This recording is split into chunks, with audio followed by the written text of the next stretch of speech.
as Alex said, I've been looking at different aspects of labour markets for a long time now, and usually looking at concentrating, as sociologists do, on the problems that people have with labour markets, job insecurity and unemployment, work intensity, stress at work, and those sorts of things. So this project I'm doing at the moment is really quite a lot of fun, and I'm finding it quite uplifting in lots of ways, as I hope you'll see, thinking about what work might be like, and I'm trying to think, probably thinking about 20 years into the future. So for many of the people here currently as students, I think maybe thinking how things could be very different by the time that you are mid-career. Alex suggested this title, and I know at Oxford you're very conservative about these sorts of things. I think my data suggests it should have been about not a 5-day weekend, but a 6-day weekend. I'll show you why later, but I'm happy to stick on be a bit more cautious in what I'm going to be talking about. You'll see this is set against a background of research, which of course started, lots of controversy here in Oxford about with the revolution that we're about to have in terms of what's often portrayed as robotics in the media, but probably more likely is going to be to do with intelligent machines, machine learning, or artificial intelligence, or all those terms that are bandied around nowadays, and the potential they have to do lots of the even very skilled jobs that professionals, graduates do at the moment, and thinking, what's going to happen, what's society going to look like if that eventuality comes to play, that about half the jobs currently done by humans are going to be done by machines in 20 years' time. Even if you don't believe that, and I don't have strong opinions either way on whether that's a plausible scenario or not, I think this work has all sorts of wider implications for what, not only how we can cope with changes in the labour market, but how we can actively think about what sorts of society we want to create in the future, and how we can make the best of those opportunities to create a labour market that suits us as individuals and liberates us from employment to enjoy, say, leisure activities and all the other things that we might do if we're not working. So I'm going to start off talking about the benefits of employment, why we work, what we get from it in terms of the obvious benefits, the economic benefits. We work to get a pay packet, a wage, salary, but also the social and psychological benefits of employment. And I'm going to talk a bit about well-being. Again, I guess you're coming from a variety of backgrounds. Some of the stuff I'm going to be talking about with you is very familiar to lots of the others. It will be new, so bear with me. And again, lots of this is being fairly challenged recently. The extent to which why are we seeing this work as beneficial? And there've been particularly, I don't know if you read the work of David Frayne, who is very critical but have a very different view to me on why work is beneficial, and he says effectively almost like a conspiracy. We've conspired to have a society where we deliberately make it very difficult for people not to work. You'll see I take a different view, but we'll look at that. Anyway, so using that background to think, what are we going to do? How are we going to cope, or how are we going to benefit from that if, say, half the jobs disappear, or some people say that's ridiculously an overestimate. Maybe the number of jobs that are going to disappear with new technologies is going to be relatively small, and other people say that actually no jobs are going to disappear any more than they did with previous technological revolutions to do with agriculture or manufacturing or anything else. We'll go more into that. And then I'll think about redistribution of work, and in particular, the key of the question, which I'll enlarge on later, is what is the optimal dose of work? How much work is too much? How much is too little? And how we should use that to configure what sort of society we want to maximise well-being. And let me tell you then what I mean by well-being. Clearly, it's not the only thing that's important, but I think increasingly policymakers are seeing it as being one of the things that we ought to be thinking about very seriously, and I think that's been a huge advantage in the way we think about policy making. Before, so particularly with development economics, so much of it was about income, about GDP, about how many dollars per capita were being earned by the average citizen in each country. And now we're thinking about all sorts of other ways in which we can measure people's quality of life, their happiness, their well-being, life expectancy, education levels, and so on. The particular measures that I'm going to be using of individual well-being here are sometimes go against some of the orthodox views we've got. But often lay people anyway, think of mental health as being something that you're either healthy like most of us, or there's a minority of people who suffer from clinical conditions like depression or anxiety. In my work and the work of most people doing research of this sort, we're thinking of it on a continuum, and this was quite a big revolution in what was called positive psychology at the turn of the 21st century. So thinking of these things as things that symptoms of anxiety and depression are things that are very widespread among the population.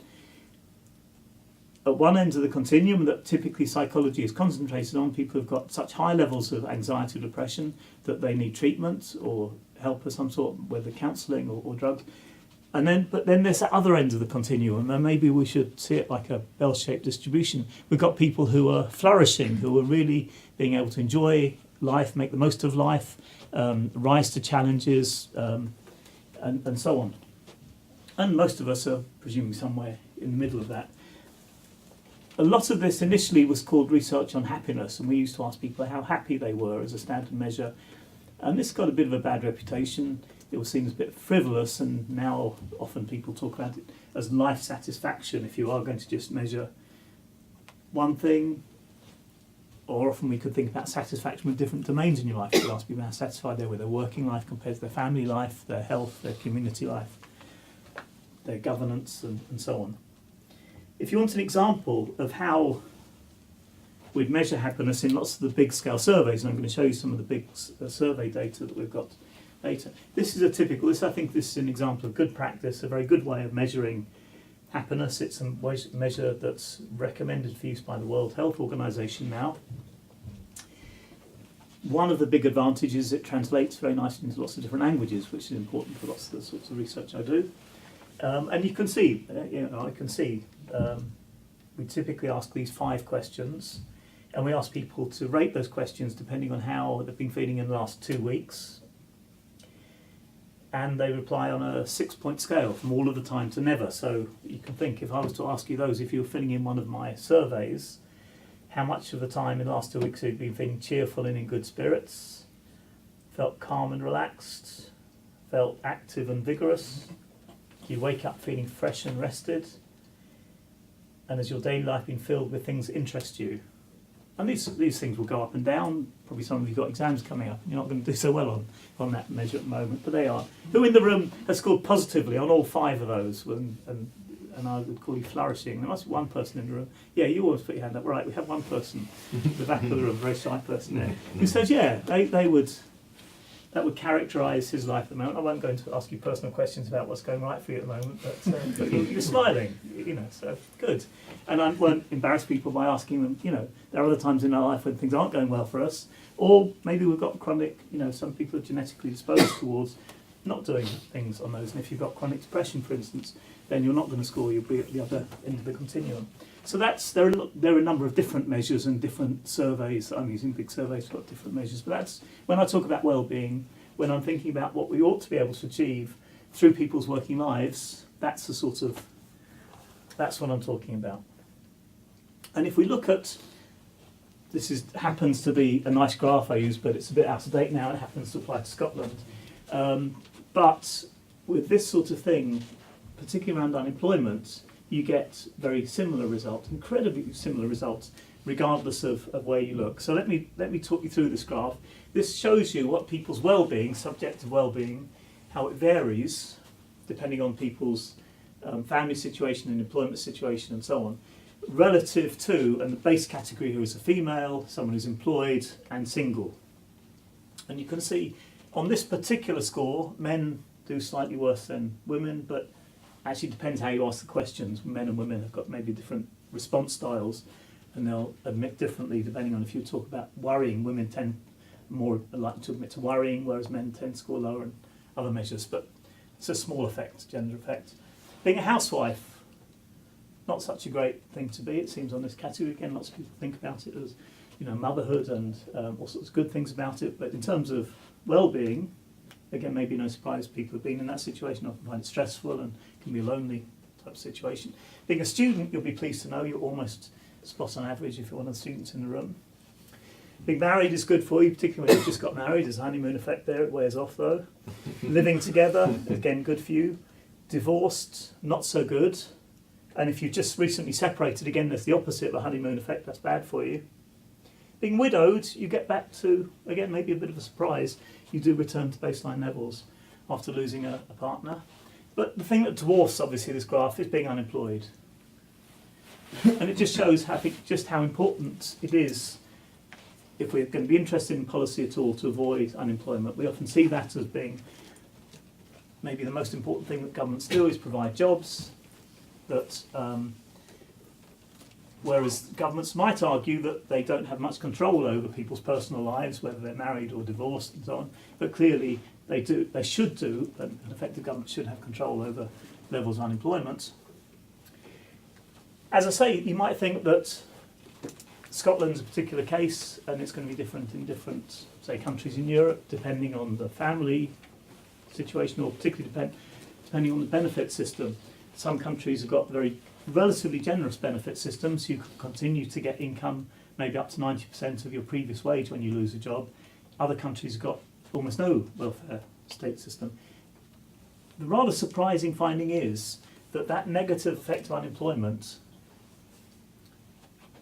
the size of that effect seems to be relatively unaffected by all those sorts of things. It seems to be remarkably consistent over time. When we look back to studies in the 1930s, okay, there were more cases of actual hunger in those cases, although of course we see the return of soup kitchens after maybe a 60-year gap back into being a common thing in the UK. But again, remarkable consistency over time. And again, if we ask, and just again to clarify, you might think, well, maybe some of those people are unemployed because they've got low levels of mental health. It might be difficult to get a job or to hold down a job if you've got chronic depression or anxiety problems or addictions or to drugs or alcohol. And and that's true. It is going to be difficult to hold down a job if you've got chronic low levels of well-being. But we know that effect is small compared to the reverse effect, the way that unemployed affects us individuals. We know that for the same individual, they're going to have a massive boost on average when they're employed compared to the same person being unemployed. And of course, I'm talking on average. There are some people, maybe because they've got such lousy 0-hour contract jobs, or they've got quite an abusive relationship with the people around you in the workplace, who are actually better off being unemployed than being in such bad jobs. Job quality is important, and I'll come back to, most of my time in looking at research on labour markets, I've been looking at job quality. As this is an average, typically called average jobs. So there you are. Very clearly, and without any controversy at all, people who are in employment have got better well-being than people unemployed. Where we do get more controversy is what causes that. What is it about employment that's good for our well-being? And there are different theorists with different takes on it. I'm not going to go through all of them because I haven't got time. I'm going to show you maybe one that's probably most widely accepted, a woman called Marie Yehoda, who was doing research all the way through from 1907. No, she was born in 1907. She wasn't doing research in 1907. She started doing research in the 1920s in the Great Depression across Europe, particularly in Austria, and then came to Western Europe, luckily for her, before the Second World War.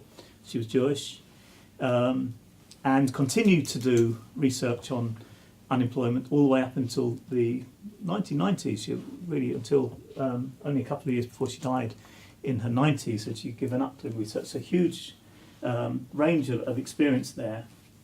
And her way of characterising this was to, first of all, like I say, to find that of all the evidence suggested that money wasn't central to this loss of well-being. she varied the way she put that, and it was a controversial thing to say that, one of the things that people on the left do is fight for better benefits for people who are unemployed. So to actually say that that is fairly irrelevant to their well-being was a controversial thing to say. But she said actually, although the manifest, in her using her language, reason for working is the wage, there are other things that are accidental about working, what she calls the latent functions, and it's the loss of those things that causes the psychological problems in unemployment.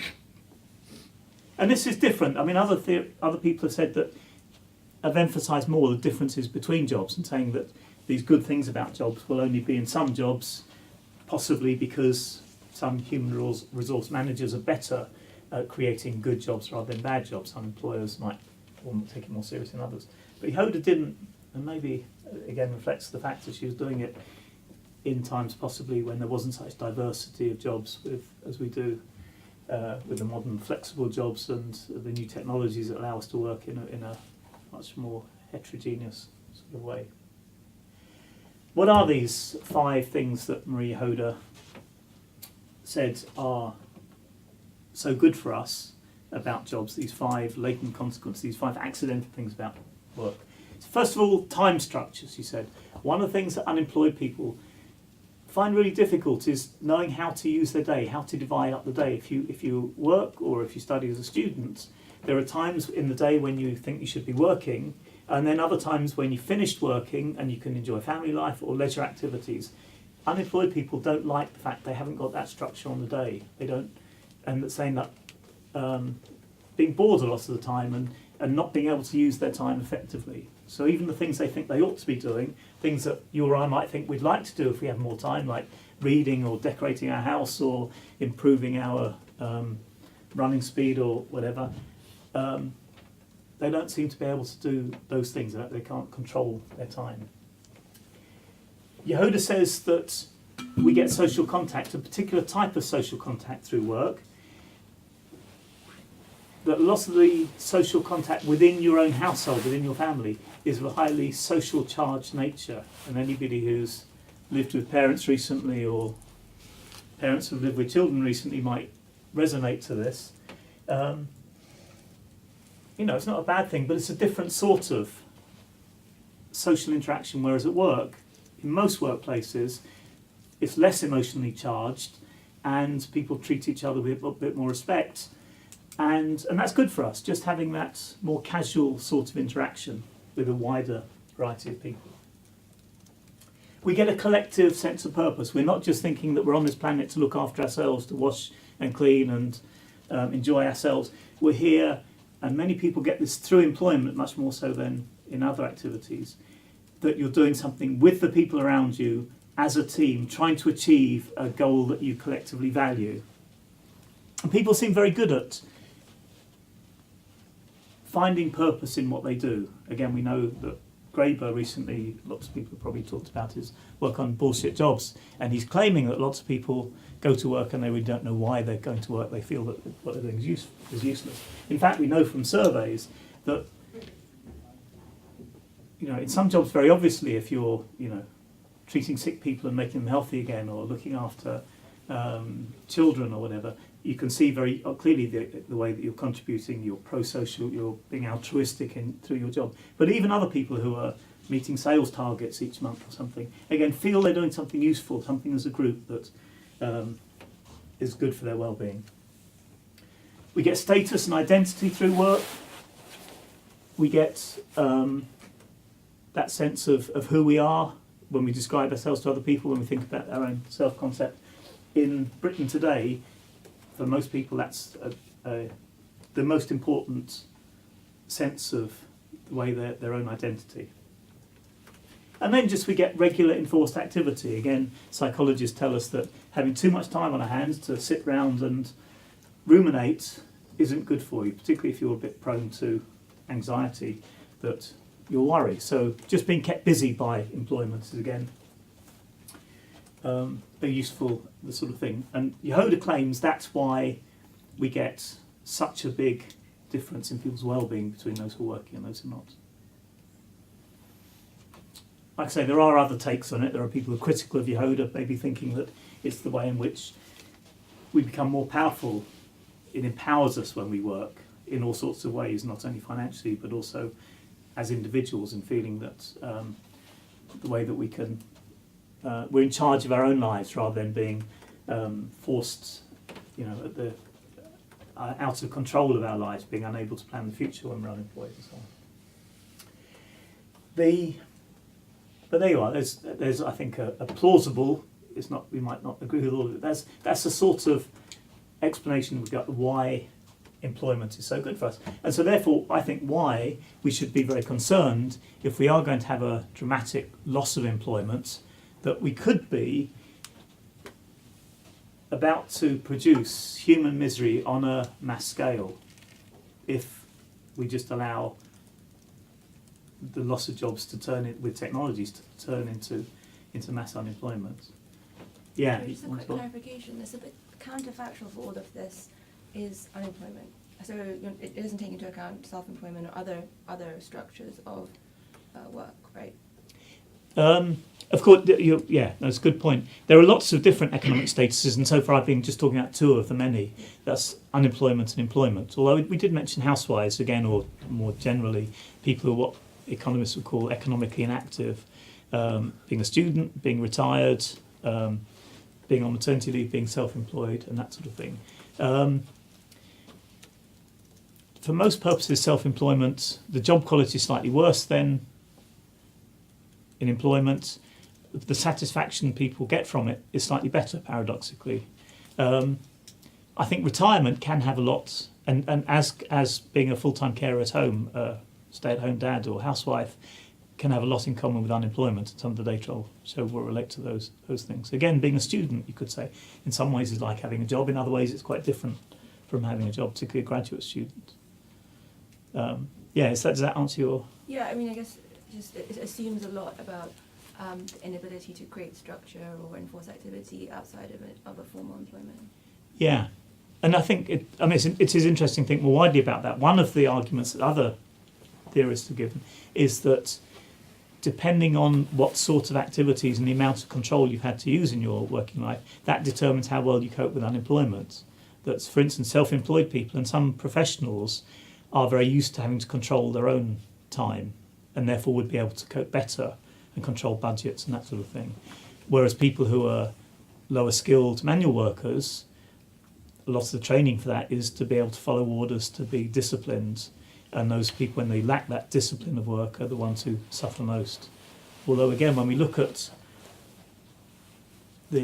what sort of people suffer more when they're unemployed, whether it is people with previous skilled jobs or good high paying and low paying jobs and so on, there's really surprisingly little difference. There aren't some people who suffer terribly and other people who seem to be able to cope well with it. Maybe some, there's some particularly people who are very highly motivated, who've got a very strong work ethic, they do worse. They find it more difficult when they're unemployed. People who are at the very end of their working life, about to retire, and people who are just entering the labour market don't seem to suffer so much as people who are mid-career. But those are quite small differences. Yeah. So, looking at the sorts of policy options that people have been talking about, if we are going to have these, and I don't know, again, there's other people in the room who have thought a lot more about the likely scenarios when we have these new technologies that can do so many of the things that we've previously thought of as being skilled human activity through machine learning technologies. On the one hand, there are some people who are thinking that the rate of innovation here is far faster than we've had in previous technological revolutions. Lots of the, say, industrial revolution took place over many decades, and yet recently we've seen massive advances in some machine learning technologies in a period of weeks or months. But then economists keep telling us, and they've been telling us this for a long time, is that it's a complete fallacy to think that there is a fixed amount of work to go round.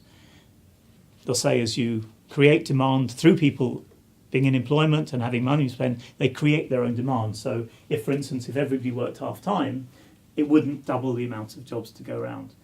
And they're so sure, some economists are so sure about this, they call this a fallacy to think that that there is this fixed amount of work. But I think calling it a fallacy in some ways prejudges the argument. It seems not at all, not as obvious, and there is other evidence that as people's working time varies, so does the amount of work that's created. And we've seen other countries that have experimented with working time reduction, for instance. The other thing too, I don't think anybody's come up with any credible suggestions. If, say, half the jobs currently being done by humans are done by machines, how we would create jobs to replace them. That's what we've done before, and it would be probably beyond the imagination of all those agricultural labourers at the end of the 19th century to think what they would have done when the number of people involved in agriculture went from the majority of people in the country to about 1% in people in the country. And similarly, when we replaced so many of the jobs in manufacturing with the automation of manufacturing, nobody would have foreseen at the time, before those changes took place, where these new jobs would come from. And yet clearly now, we're told, and I believe it, the employment rate in the country is higher than it has been certainly in the last 30 years, and probably more. There are more people in employment now. There may be some issues around that. I'm not saying it's great employment. Some of it's very low paid employment. Some of it is 0 hours and underemployment. But all those sociologists in the past who wrote about the end of work, who told us, say as recently as the 1990s, that employment was disappearing, clearly had egg on their faces now. They're clearly those the prophecies they were making at that time of what they saw as about to happen imminently, exactly the opposite has happened. So that's why, I'm not saying this is definitely happening. There are other things which are definitely happening. Climate change is definitely happening, but the end of jobs isn't. But I still think we should think of it as something that's plausible enough that we should start planning for it. I think it would be negligent to ignore it and think that it's a problem that's somehow going to solve itself. And clearly other people have been talking about solutions to this problem. Some people are thinking it's all to do with investments in new jobs, but I find it difficult to think of, like I say, where those jobs are going to come from. There's been a lot of discussion about universal basic incomes, and no doubt, again, probably everybody's been reading about this. And you're going to see, and you've got someone coming here next week to talk about it from Finland, who have been doing some of these experiments on thinking about how the labour market has failed us as the main way for a society to allocate income across the population, and thinking we need other ways of doing it, and thinking that maybe everybody as a basic right of being a citizen should be entitled to have some income regardless of what else they do in their life, so that their choices aren't based on having to eliminate poverty or dealing with the shame of not working somehow, to, again, one of the possible ways of separating out people's need for an income with their need for employment. Given that social, psychological and sociological research around unemployment, I find that a very bleak picture of a future, that we think we can solve the collapse of a labour market purely by reallocating money in another way. To me, the economics of it is only one aspect and not the most important aspect, and we need to think instead of how we can keep people getting the benefits of employment. And that's why in my research I'm interested in how we can redistribute employment, possibly by a radical reduction in working hours, thus the 5-day weekend. And let me tell you why I started thinking in this direction. It's almost everything in this life that anybody tells you is good for you or is bad for you. One of the first questions you ought to ask is, how much of it do I need to be good for me, or how much of it would be bad for me? And you're used to getting this sort of information all the time. We're told, for instance, that all alcohol is bad for us now, if you've been following the news recently. If you want to be as healthy as you can, you wouldn't drink any alcohol, but actually up to about 14 units a week doesn't do that much damage, and as you consume more alcohol than that, it gets worse for you. We're told that we need to do a certain amount of exercise each week, and if we, and different people, but there are different credible, depending on what sort of exercise you're doing, you need to do a certain amount of exercise, and whether it's walking exercise or getting out of breath exercise, they'll tell you the exact amount. As I was coming across here, I saw some health shops, and they sell vitamin C tablets, and you can get these massive tablets now that have got 1,000 milligrams of vitamin C in them, and you read the recommended daily dose is 30 milligrams, and so it's like about 30 times the recommended dose. But actually it doesn't matter, because the more vitamin C you intake, you just piss it out again, basically. It's a waste of money. But so it's not doing you any harm. As long as you don't go below that minimum, then you'll stay reasonably healthy. With fruit and veg, always carry fruit and veg with you. We all know we need 5 a day of these, okay? Yeah, you've got that message. Your fruit and veg, 5 a day. Actually, 10 a day is better for you, marginally better, but as long as you don't go below 5, again, you'll stay in good health. So everything has got a stated dose. If you've got a headache, if you've been out drinking last night, then you need some. Where are my tablets? I've lost my tablets. Here they are. No, they're not. I was reading them just earlier. It says on the side of the packet, when you buy a packet of paracetamol, that you should have 2 of them if you're an adult or a child over 12. If you only have 1, it's probably not going to be strong enough to get rid of your headache. If you have the whole packet, you'll get very sick. If you have 2 packets, you'll probably die. So again, the dose is actually all important. With employment, there's that massive literature on why employment is good for you, and absolutely nobody says anything about how much of it you need.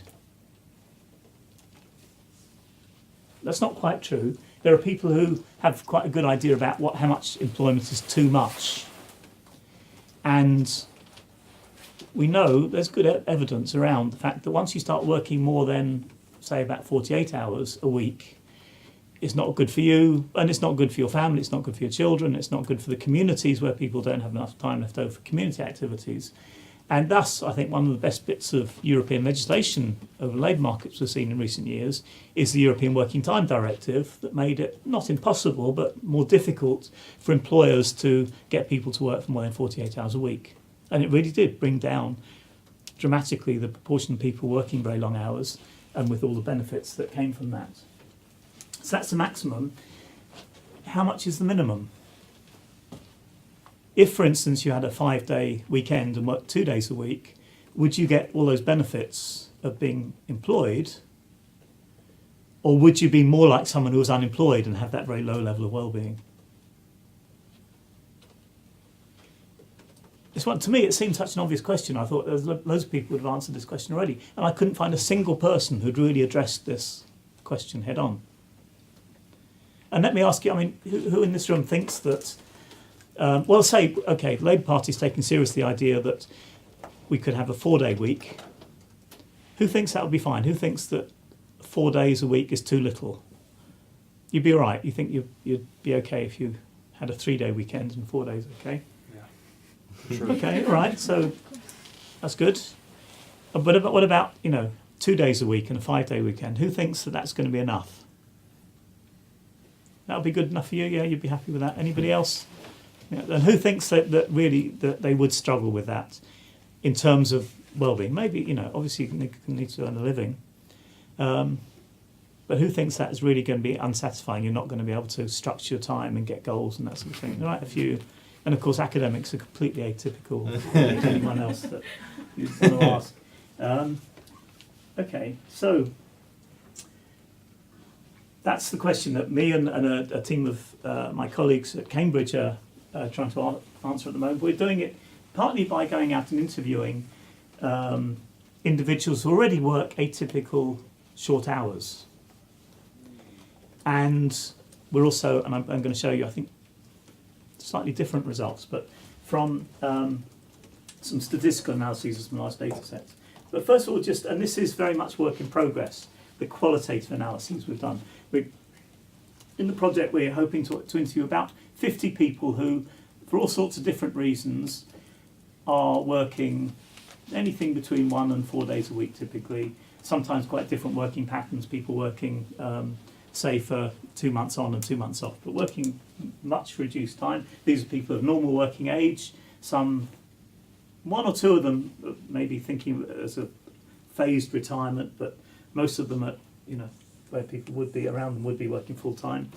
I suppose the one group that we haven't paid so much attention to is typically women with young children, because that has received a lot of attention in the literature, but I think is quite different from the phenomenon I'm talking about. So we're probably going to look at some empty nesters, people who've worked part-time while their children were younger and have now continued to work part-time rather than go back to full-time work because their children have grown older and left home. But out of those about 35 interviews that my colleagues have looked at recently, and what we've been trying to do, there's some previous work that looked at people like that, and if they're just individuals, often you find that they are struggling with working low hours. Some of them are struggling financially for obvious reasons, and again, reading some of David Frame's work, some pretty miserable accounts of people who are occupying their time by playing second-hand computer games from charity shops, and towards the end of the month eating only rice because they've run out of money, but still thinking that it's better compared to being employment. Many of those people are people who had real problems with previous employment. They just obviously didn't get on well in an employment environment, or sometimes had mental health problems that made it more difficult for them to hold down a full-time job but could manage on shorter hours. So what we've tried to do, and it's been a lot more challenging than I expected, is to find people who worked short hours but were in a community of other people who had some coordination with their time and their activities. In particular, lots of the people we've interviewed have been from climbing communities, people who just love to be out climbing, bouldering, and see work as employment as getting in the way of that. Some of them are doing the minimum amount of employment that will give them money to live on, in often a very non-materialist lifestyle. Some of them are realising that actually employment in small doses is quite good for them, and they enjoy that, all those Yehoda type benefits from employment, but still think that 2 days, 3 days is more than enough. When we ask those people whether they're working enough or want to work a bit more or a bit less, huge heterogeneity, different people doing it for different reasons. Some of them struggling because they think they're not being taken seriously in the workplace anymore. They're not seen as being dedicated to their career if they're not working a full-time week. So all sorts of people, and some people trying, we've talked to, tried working very short hours and went back to working a conventional week. It didn't suit them, they didn't. But on average, it does seem that if there is a pattern emerging, the ones who are working less than, say, 2 days a week or less think it would be nice to work a little bit more. The ones who are working, say, 4 days think it would be nice to work a bit less. So it seems, I'm getting the impression, the early impression from this data, that about 3 days a week of work is what people are saying they would like to do.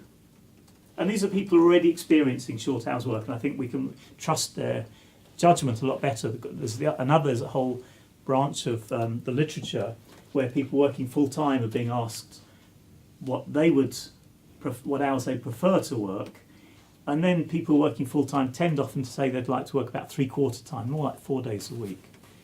Now we're getting a figure coming out as 3 days a week. So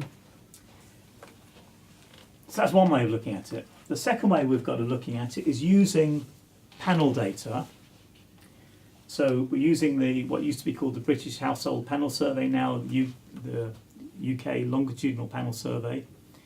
And so we can follow the same individuals over about an 8-year period now as they go from different jobs at different hours.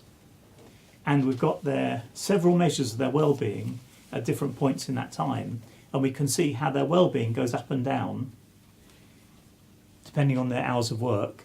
So we can be fairly confident it's not a randomised controlled trial. We're not absolutely certain of causality here, but we're a lot more confident about it than if we had just simple cross-sectional data.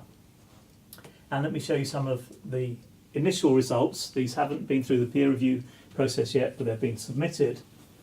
And let me talk you through these graphs. So this is, here we've got hours of work going from 0 hours. These are people who are here, they're unemployed. In this set of analyses, separate set of analyses, are people who are economically inactive. We've taken out the people who say they're not working because they've got long-term sicknesses or disabilities, because clearly that's a different case. And this is GHQ12. This is a symptom checklist of all sorts of symptoms of anxiety, depression, being unable to enjoy life. And you'll notice that some of these error bars are quite big because there's not many people in these groups, particularly if the solid line is men, the dotted line is for women. There's not many men we've got in this group in the UK working these short hours. But a consistent thing across all these graphs and the next graphs I'm going to show you is we find this a clear drop-off between working 0 hours and working up to 8 hours. We can't break it down into smaller groups because we just haven't got the numbers of cases. But after you get up to this 8 hours, then there's usually a plateau. And where it is jumping around a bit, it could well be sampling error. We can't be confident that that really is a dip and going up again. So that's the data we've got with the GHQ measure of what we call psychological health or psychological illness. This is another measure, a very similar measure, the SF12, which maps mental functioning, how well you're coping with life generally. Again, pretty much the same pattern, that working 0 hours, as we know, like I say, as all the research suggests, is bad for you. Going up to 8 hours, you get really a noticeable and statistically significant improvement. But after that, we don't get a dosage effect. So this does seem to be a bit like that vitamin C, that having a small amount is very important and everything else is wasted. Again, we've cut off here at 48, we haven't gone into the overwork, and there are difficulties there. We tend to get some unusual patterns, maybe because of the very small number of people doing that. Just for completeness, I'll show you one other dependent variable, and this is life satisfaction, just asking people how satisfied they are with their life as a whole on a 7-point scale. And here, for men, we again get this sharp gradient going from 0 hours work up to 8 hours, and then a plateau. For women, we don't seem to get that. So for women, in terms of their life satisfaction, the way they describe their own well-being, rather than us, if you like, diagnosing them without measures, we haven't got that with women. So, but the other measures, the ones that tend to be trusted more by psychologists, we've got that very clear effect. So that's why when I said a 5-day week and a 5-day weekend is being on the conservative side, this data suggests very strongly that if you give people 1 day's work a week from being unemployed, you're giving them a massive boost to their well-being. And after that, it seems quite unimportant. In all these models, I must say, controlling for income. We're controlled for a raft of other variables, including income. So, including household income. So these are people, again, who, because, we've got all sorts of variations in income, depending on your partner's income and other household wealth type things. Of course, for lots of people, they would say they couldn't, as things are at the moment, couldn't survive on the income from 1 day's work a week. We've started to do analyses using European data sets to see whether this is a uniquely British type phenomenon we've got. So we're using the European Working Conditions Survey. It's not panel data, so we haven't got that advantage of being able to do fixed effects or random effects models, but we get exactly the same patterns. We find that above 8 hours a week, the quality of the job you do, in terms of being able to control your own working time, having a good physical and social environment at work, all those sorts of things, they do matter. They matter a lot. But again, above 8 hours a week, the number of hours you work seems unimportant. Let me wrap up a little bit by saying, with some concluding questions. Given that it seems that working a much reduced working week is perfectly acceptable from a psychological perspective in terms of our well-being, why haven't we done this? Keynes predicted about 100 years ago that his grandchildren would be working 15 hours a week. And Keynes was right about lots of things, but this, in terms of this, he was spectacularly wrong, of course. Why was he wrong? And let me just throw out some ideas. I don't know, I'm guessing now.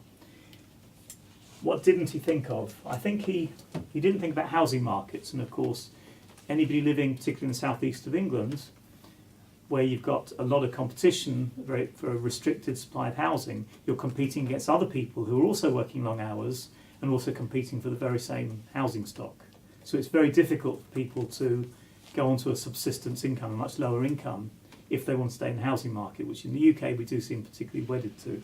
So I think that's something that has really quite distorted people's ability to move to other much lower hours of work. Again, one of the findings from the 19th century was that when factory managers paid people more, they worked less hours. Absenteeism would go up. People knew how much money they needed to survive, to eat, to have a bit of beer money. If you paid them more, they could turn up less. We don't get that in the 21st century. And I think the reason for this is, I would say, largely because of consumerism, or more particularly advertising. Advertising is just so brilliant these days. I mean, anybody watching the commercial channel or going on the internet, every time you see a car, you want to buy it. Every new phone, you want to buy it. That art of making people want more consumer goods is just has been amazingly successful. Possibly another reason is that our jobs are so much better than they used to be. I know sociologists always like to emphasise how much worse the world of work is getting, people working 0-hour contracts in very abusive situations. But overall, I think we've seen a massive shift over the last 100 years from people doing unskilled manual work into professional jobs. Huge demographic change in the labour market. We're just doing nice jobs. For a lot of people, that's when they're happiest. They are happiest when they're at work. They find that's, because so many more jobs are interesting, people are enjoying working with their colleagues and so on. There are some countries that have been so much more successful at reducing working hours than the UK,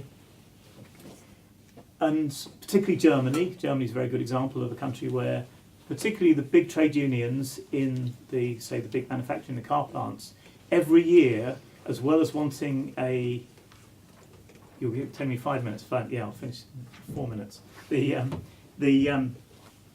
trade unions also wanted a small reduction every year in the working week, and they were successful. They achieved that. I think the reasons why that didn't happen in the UK, we've got different types of trade unions, they've got different objectives. But also in the UK, we've never had the idea of a standard working week. In many other countries, working week is standardised. Everybody with a normal job working full-time is working the same hours, and often the same start and finish times. In the UK, it's chaotic. Everybody's got slightly different hours, and so it's been much more difficult to mobilise trade union pressure around. And I think because of those issues around housing markets and consumerism, it's very difficult. We're never going to achieve shorter working weeks by individuals like the people in our very atypical sample choosing to chip away at their working week. It's going to have to be achieved collectively if everybody reducing their working time together. We're conservative. If everybody else is working full-time, we tend to copy them. It's, like I say, not to do so makes you stick out at work as being someone less productive. And of course, we've got this work ethic that many people, even people who, when they retire after working for 40 or more years, feel guilty about the fact they're not working, they're not contributing on a daily basis. So I think there's all those reasons that are stopping us adopting this 5-day weekend that I'm thinking we should be doing. Of course, we'd need to take leisure time a lot more seriously if we are going to do that.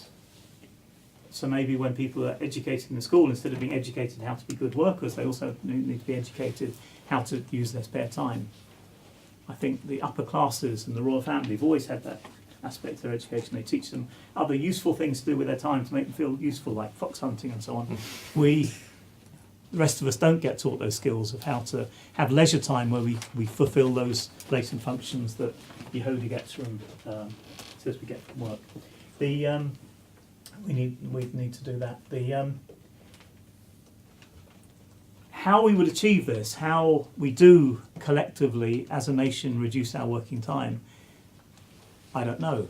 But as I was saying with the Working Time Directive, we've already done it once. We stopped people working more than 48 hours a week. Maybe the only mistake we made there was we set the lid too high. So we should have, instead of being 48 hours, we'd have a Working Time Directive set at 16 hours maximum. Think how nice life would be then. Right, I'll finish there.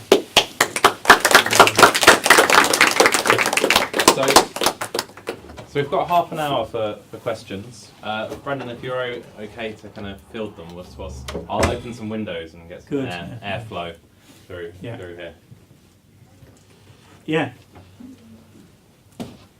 Yes, yeah. Sorry. Yeah, the man in the beard, yeah. Good, thanks. Two questions, really quickly, if I may. My first is, I wonder, maybe a complicating factor in the data that you're looking at, I wonder if you've looked at this, is the structure of the time that people are spending. So when you say 8 hours, I intuitively have this sense that if I work 8 hours on Monday and then have the rest of the week off versus scattered around, that could have a major effect on my ability to interact socially with people. So I wonder if my question is, do you account for that, and what do you sort of hypothesize might be the effects of that sort of working? Can we ask everyone to introduce themselves? I don't think we all know. Yeah. Yeah. I'm Andrew Sanchez. I'm a graduate student here. Yeah. Okay, all right. The short answer is no, we haven't looked at that. And again, because we've, in our data sets, we don't have that in the panel data we've got. We haven't got that fine-grained analysis of how people are working the hours. We just know their overall hours per week.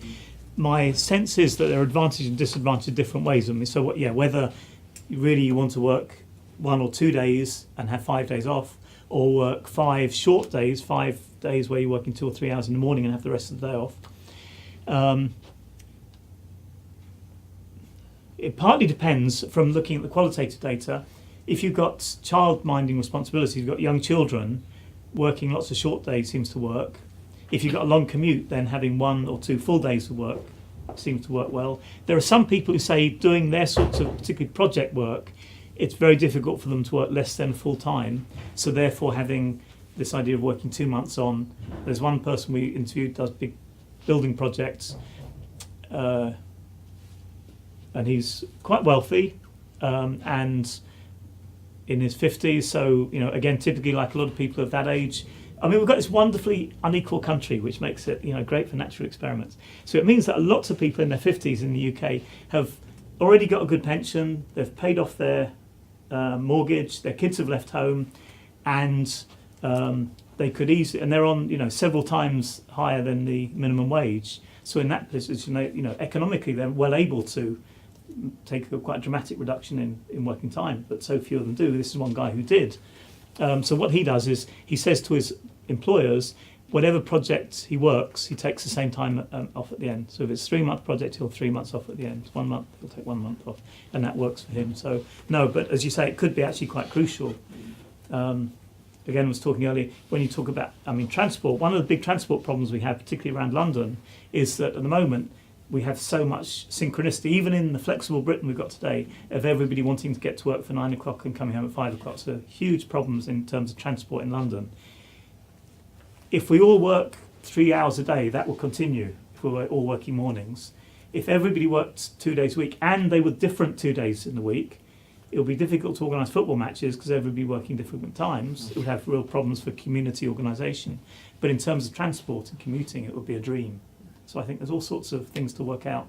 I think we should have a hybrid. I think we need to have probably 2 days like our current weekends, where most people, if they can, stop work for those 2 synchronised days, and that's when you can do your team sports and sing in the choir and go to the pub and other people be in the pub and all those things. and then the other days, the extra days we get off probably would be rotated, so that we would have this asynchronous, so combination of synchronous and asynchronous time. So sorry, I haven't got that. Just pure speculation there. No answers to your questions. Okay. Yeah. Thanks so much. My name is Liz Fuchsman. I'm a Leverhulme Fellow over in Area Studies. So I have a comment and a question. The comment is to your sort of slide about what did Keynes miss. I think another key factor is inequality growth, right? So Keynes assumed that productivity would go up and hours would go down, but what he didn't factor in is that the gains of productivity growth wouldn't be spread evenly. And since the 1970s, when working hours plateaued here, you have an increasing proportion of a tiny elite gaining access to the goods of productivity growth. So there's that too. Yeah, no, it's a very good point, and again, it's one of the reasons that keeps us working long hours, even if we're not, like many white-collar workers, we're not getting a salary increase now. By working long hours, you get that promotion in a couple of years' time, and because of inequality, those financial promotions are really quite big in the UK now. The bonuses for getting near the top of the tree are quite big, and I think that's a very good point. So, well, I'm joking about the great things about inequality as an experiment, as you say. Lots of these things are, in fact, Amber Rudd, you might have seen it on the news a couple of days ago. She was in the news for saying that the future work is going to be exciting. These jobs are the new jobs, the new technology are going to be creative, and I can go along with that in a way. But also, she was criticised, and again, I can see why, for saying, we're concentrating on all those good things about work, but while we've got this great inequality and well, and also you can use your corporate profits due to increasing productivity to either shorten your workers' hours, or you could just give them to shareholders. Right? Yeah. So. Yeah. But my question is actually, I was interested to see in your graphs that neither mental well-being or life satisfaction decreased when people worked longer hours. So there's been quite a lot of people arguing that actually we should have shorter working hours because of all these personal and social goods that come when people work less. But your research actually doesn't show that, right? Yeah. So I'm wondering if you're, since you seem to have an agenda about, shortening working hours, which I personally agree with, I wonder if you're worried about your research also being kind of used to actually argue against shortening working hours by people saying, look, when people work longer hours, they're just as happy and their mental well-being isn't affected, so let's all have 48-hour work weeks and, not go any shorter. Certainly these results were a big surprise to me, and they were a surprise to anybody else I spoke to about the research beforehand. Nobody when I asked the same questions I asked you 10 minutes ago, what would you expect?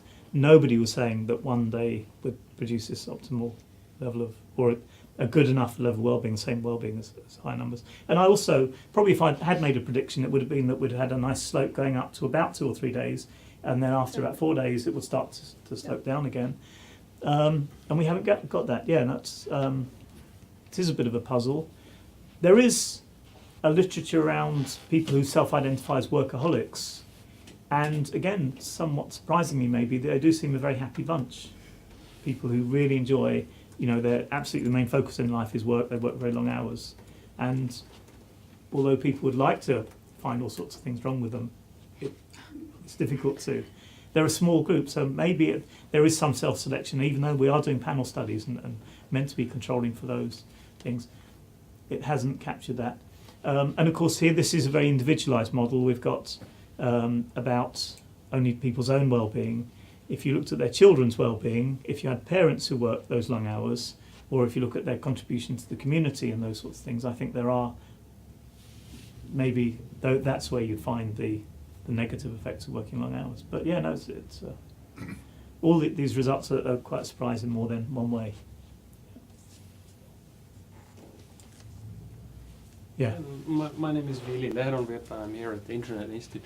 Thanks very much, Brandon. Excellent. So it's so fascinating. There's many things I could ask and reflect on. But for starters, a simple technical question: the graph which shows that 8 hours is enough to deliver the psychological benefit. What kind of controls were in that, or are there some kind of controls in that model? Might that help to explain why we don't see? I would have also expected to see some kind of a tapering off after 40 hours or so. Yeah. All right. Gosh, I can't remember the full list of controls. being fixed effects models, obviously the controls had to be things that varied over time. So that's why we had to do separate graphs for men and women, because not enough people changed between men and women in that panel study. We did a control for whether they had children or not in households, their marital status, or a number of household-based things we controlled for their household income. I suppose but you might have a thing where even yeah. though the mean stays, there might be divergence, right? You might have some people who are miserable in a low-paying job, miserable working long hours, and then you might have some very successful people who perhaps by higher consumption are able to offset or more free time afforded to their spouse are able to offset some of the negative impacts of the higher working hours, something like that. I mean, there's certainly high heterogeneity, and the R-squares we're getting, like any study of just looking at labour market and psychological well-being, the R-squares tend to be low. There's other things that are also important. As well, we know our genetic makeup and our quality of our relationships and those sorts of things, which will affect the measures we've got here. So, yeah, there is huge variability within those. And again, that's the nice thing about the qualitative studies. There you can see very different motivations, different issues coming out in people's lives. So, but certainly the models didn't seem to change. Sometimes you get models that you build and every time you add in or take out another variable, the whole thing changes. These did seem to be robust. In that sense, yeah. And the fact that with that one important exception about women working when their life satisfaction, when women were in economically inactive roles, in particular, you've got this consistency across dependent variables as well. So, although the results aren't what I expected, and again, the fact that in European working conditions, so again, completely different data set, a different dependent variable, again, there with that WHO5 measure, we're getting the same sort of results. Yeah, so that's very encouraging. So I'm starting to believe my own results a bit more as we go through the project. If I may continue for a little bit, then I think it was also very interesting how you mentioned the difference between UK and Germany, and I suppose we've heard before about differences in the US and Europe, how the increases in productivity in the US have been channeled more into GDP growth, and then over here in Europe we've spent more of that extra productivity on reducing or at least keeping working hours constant, right? And that just shows how socially constructed the outcome is, right? Or that there is a lot of scope for policy intervention, that this is not some kind of natural outcome. This is something where policy can in fact make a big impact. So have you got a sense of what would be the sort of, how would you go about, what would be the policy implication? How would you go about like more working time regulation, or you talked about the European working time directive, no, sort of, and joking about that really. As you said, I mean, in the long run, we've had this increase in productivity over 100 years, about 2% to 2.5% a year. So even without a dramatic new technology, if we decided, I mean, we've got this productivity buzz, we've got low productivity growth at the moment in the UK, and maybe that's a temporary thing. But even if, if you've got 2% productivity growth, and if that was all channeled into reducing working time, rather than people having a pay rise at the end of each year, we could achieve the 4-day week in about 10 years. The Labour Party have put down this idea as TUC, that this is something we should be aiming for at the end of this century. I think that's ridiculously unambitious. We could do, if we had the right policies, we can achieve these things quickly. And again, in as much as one might hope that if people, lots of carbon is produced by people in their employment.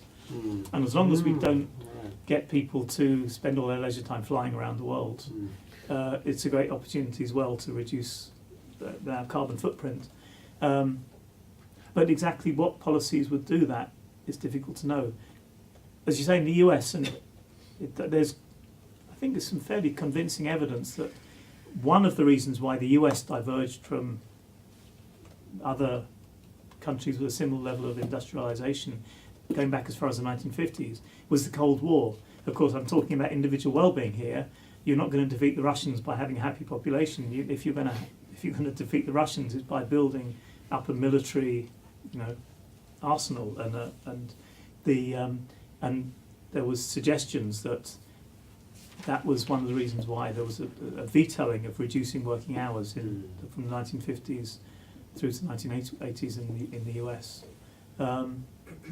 So yeah, there are other considerations, and you might think the US is off on that path again, thinking about world domination and through industrial and military might.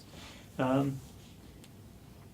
yeah, no, I don't have good suggestions. I think, like I say, banning advertising. I think that would be one of the great things we could do, or certainly somehow greatly restricting advertising and encouraging people in consumerism. Perhaps, as you say in the beginning, just having some other measures to observe is already the first step. If all we have is GDP, and we're trying to maximize GDP, then that's what you get. But now that you are also championing for paying greater attention to psychological well-being effects of work, and then if we, as policymakers, if they just start following that metric and being mindful of that and trying to maximize that, and then trading off what is the marginal increase in that compared to what marginal increase we could get in GDP, maybe that already in itself will start having some effect. Yeah. I mean, whether politically advocating, say, the 4-day week is something that's going to work at the ballot box, I don't know whether. But advocating for greater social-psychological well-being, and then being able to show numbers that, well, here's your GDP, but here's your, Human Development Index, or some more specific measure. And now, this policy, we do an impact assessment, and it would increase our GDP this much, but it would reduce our social-psychological well-being by this much. And that's what I'm thinking. Yeah. Yeah, no, I wish we had politicians who made that sort of argument more often.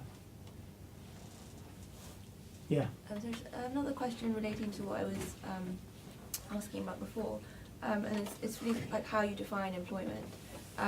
Even going to the sort of discussion that we just had, I mean, there's also the sort of kind of thread of saying, well, there's a lot of informal labour in the economy that's not counted to as GDP, for example, and that could be defined as work, right?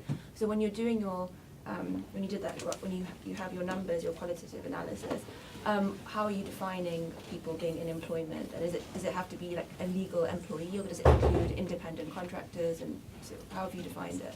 Okay.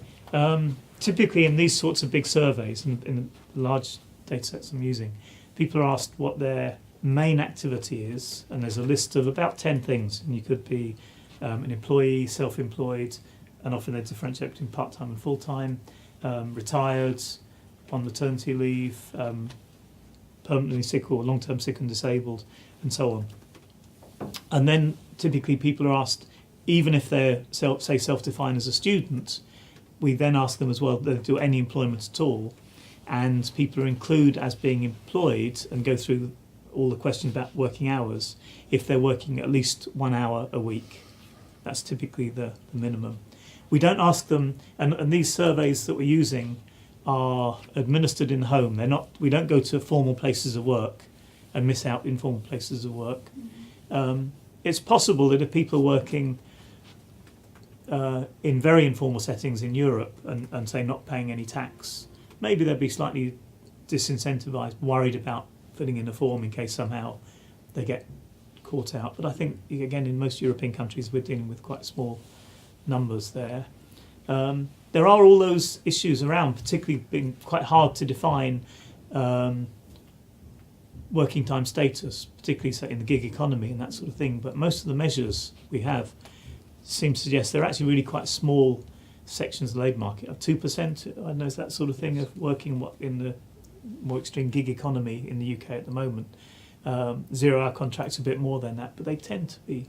These are, in terms of they're obviously very interesting groups, and some of them are groups that really are crying out for more labour market regulation. Some of them are really atrocious working conditions, but in terms of affecting the bigger picture of what I'm doing, I don't think, there's lots of measurement problems I've got that are much worse than that. If you're thinking of it as a measurement problem, or are you thinking it's partly, but I'm more interested in what are the kind of impact of, what are the sort of well-being effects of the sort of new labour structures like gig economy, 0-hour contracts, and whether your research is shedding any light on that. But if you say it's such a small percentage, then maybe your answer would be no. So it seems that the focus is very much on a kind of traditional employee-employee relationship, where there's some kind of benefits package, and it's a traditional setup. And I'm wondering kind of what would be the implications for well-being of somebody who doesn't have that setup but is still formally employed, and also people who are maybe full-time carers, and it's work, but it might be non-remunerated or not very well remunerated. Yeah. In terms of zero-hour contracts and gig economy, you need to ask Alex here, who did his PhD on zero-hour contracts and the like in the retail sector. Some people in that situation have a really hard time. Other times, the CIPD say that on average their job satisfaction is as high, controversially as high as others. I think there's a lot of, talking about flexibility, which is the big buzzword now, there's what some people call positive flexibility, where employees can control their own working hours, and that can be a good thing in many cases. Or there's this imposition of someone else's flexibility to maximise organisational profits, like with lots of the gig economy, and that tends to be very challenging for people's working lives. And that's what I would include when I talk about job quality. That idea of control over your hours, being able to take time off, say if you got in some family emergency, being able to control your starting and finishing times, they would be the sorts of things that would be, I'd say, in a good job. So control over working hours and number of hours you work a week are, I think, two really quite separate things. And one of the problems I had in making these arguments is very often, and more so in other countries than in the UK, people automatically draw a parallel between part-time jobs or short hours jobs and informal, low-quality jobs. And the one thing we're trying to do in our research is separate those two out. I don't see there's any necessary reason why working short hours, working 2 days a week, means that it's more of an informal job or more likely to be a gig-type job or those sorts of things. But how does all this relate to household labour? Yeah, that was your other question. Good point. And I should be saying, when I say employment, I should be using that interchange with paid employment. And probably sometimes when I say work, and often when we talk about working time, we mean time in, if not formal, in a job, in that sort of employment relationship between an individual and an organisation. In terms of people. And this is, of course, very important with gender issue, because so much of women's work is in the home, and we still know, even now and today in modern Britain, with new men and David Beckham as a role model for all of us, we still know that men do only a small fraction of domestic cooking, cleaning, caring that women do.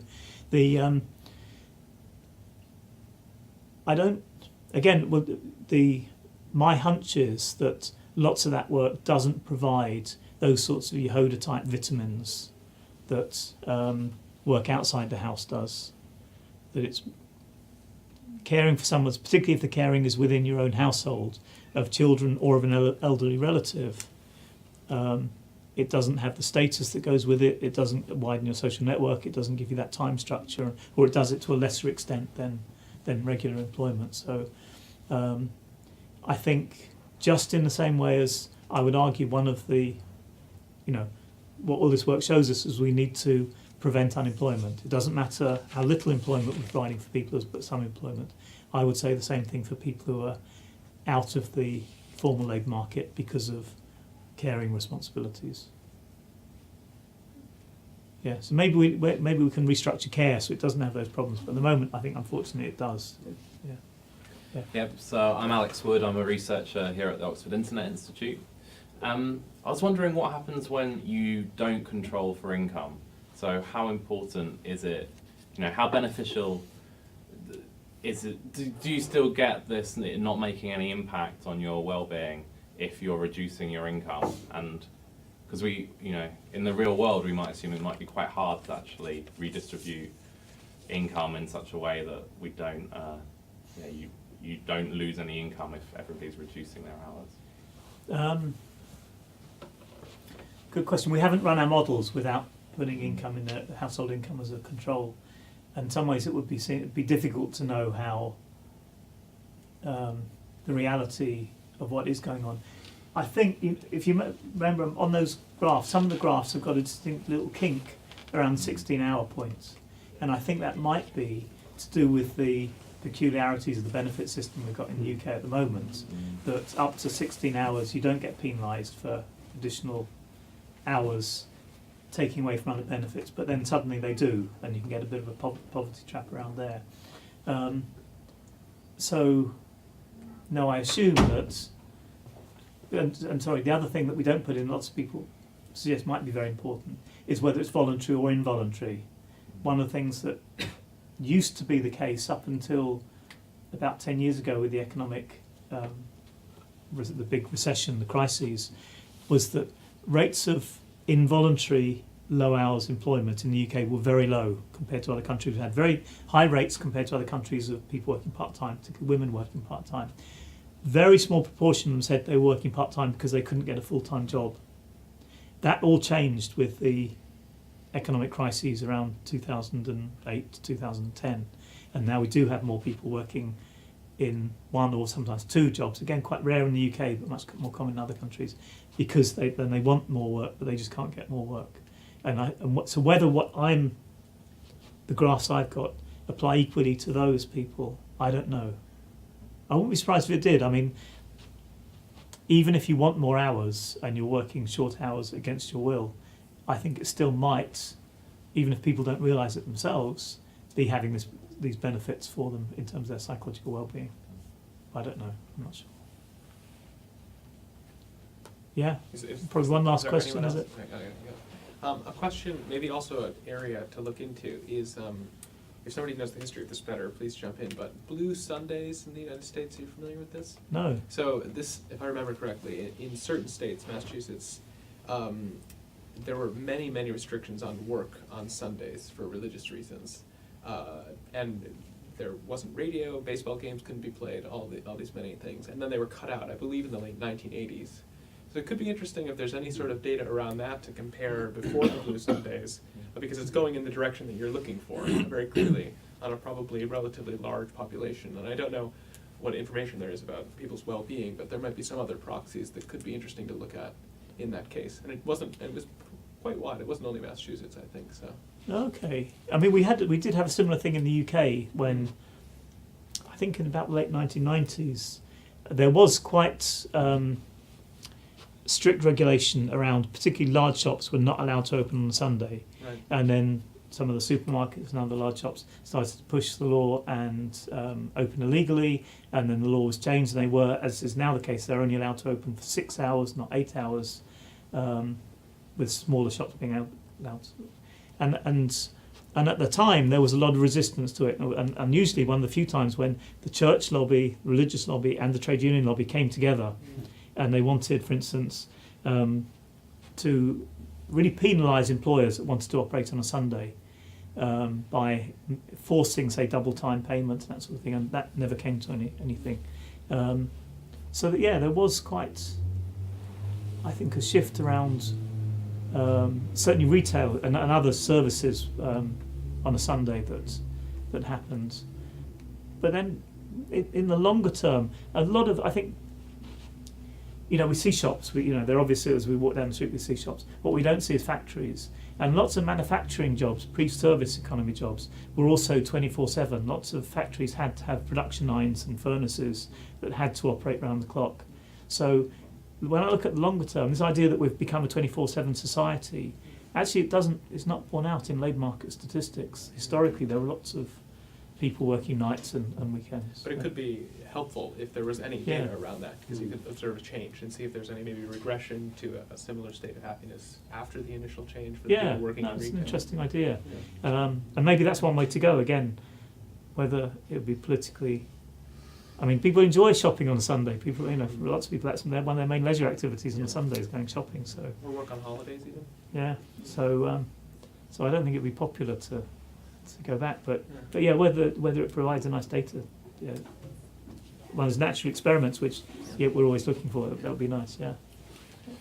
Okay, so this seems like a good point at which we can begin our weekends and dream that they were 5-day weekends. 6-day weekends. So 6-day weekends. So I need to stop the Oxford conservatism. Remember to come back on Monday. Yeah.